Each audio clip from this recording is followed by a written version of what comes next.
growing wild between the cracks of a stone-lined trench. A simple flower, now a symbol of war, loss and remembrance. It was the only one to grow here on the otherwise barren and devastated battlefields in France and Belgium. Alongside the Allied armies, hundreds of women were also at the front nursing the injured and dying. Most were volunteers like 18-year-old Mairi Chisholm and her friend Elsie. Aunt Mairi decided that she was going to go up to London and see what she could do, and volunteered to be a motorbike courier for the women's organisation, which was trying to help with the war effort. And it was whilst she was riding that she met Dr. Hector Munro. He was quite taken with her abilities, and then she introduced him to Elsie, and he formed his ambulance crew. And that's how they got shipped out to Flanders. A photo of the ambulance. With the help of Belgian historian Stefaan Vandenbussche, Marie Angela is retracing her aunt's incredible journey.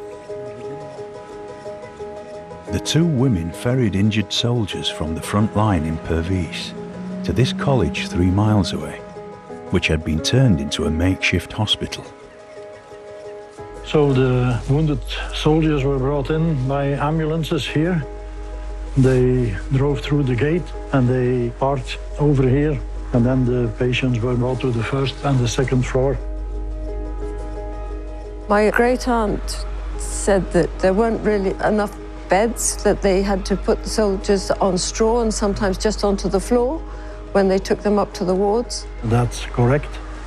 But also the road from Pervyse to here was very dangerous. There was shelling. The road was in a very bad condition. Also, there were holes in it. It was not an easy ride, especially at night or when it was dark. A stretcher being lifted. Too many soldiers were dying of their injuries before they could get to hospital. So against orders, Mairi and Elsie moved themselves into the heart of the fighting and set up their own first aid post in the cellars of bombed-out houses. Underneath this rebuilt house is the first place they called home. My goodness, it's so small. I hadn't realised that it would be so small.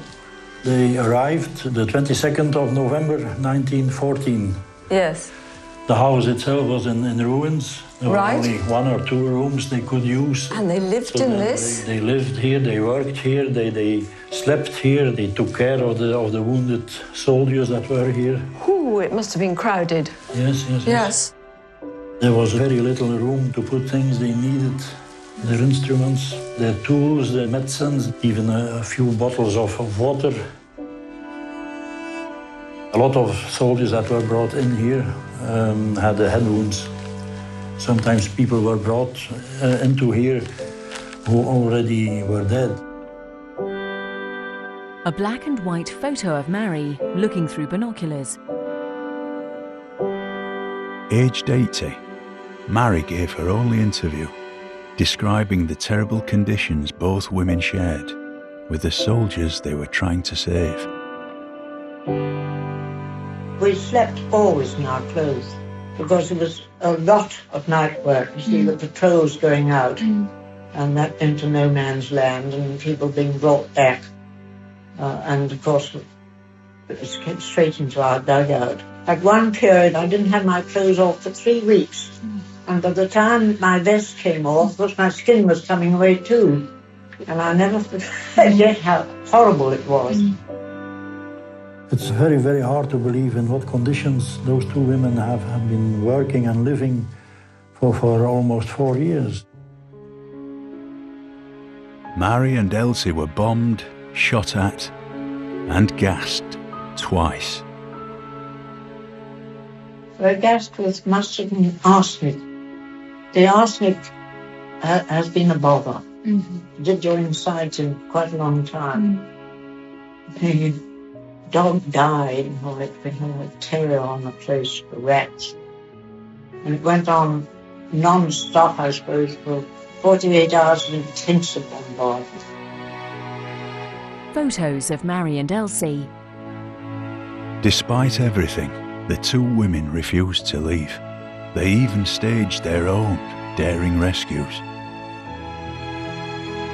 One of the stories I heard was of a pilot who came down in no man's land in front of both Elsie and Mairi, and Mairi crawled out to him and cut him out of his harness and then put him on her back and carried him, half carried, half dragged him back to the cellar house so that they could deal with his wounds before taking him back to the hospital. A memorial. Mairi and Elsie became known as the Angels of Pervyse. They were awarded medals for bravery by the British Army and by the King of Belgium. Mairi called it an adventure, but it was far more than an adventure. It was a remarkable undertaking by two women. That's the thing that I find quite staggering. Their work saw them help soldiers on both sides of the war. They never discriminated. If you were wounded, you were wounded and you were dealt with. And they were as good to the German soldiers as they were to any other nationality that they came across. I'm absolutely taken aback by how many people came from far-flung places, Canada, Australia, New Zealand, and even the Far East. You know, incredible. It really was a world war, and it really was a diminishing of the world at the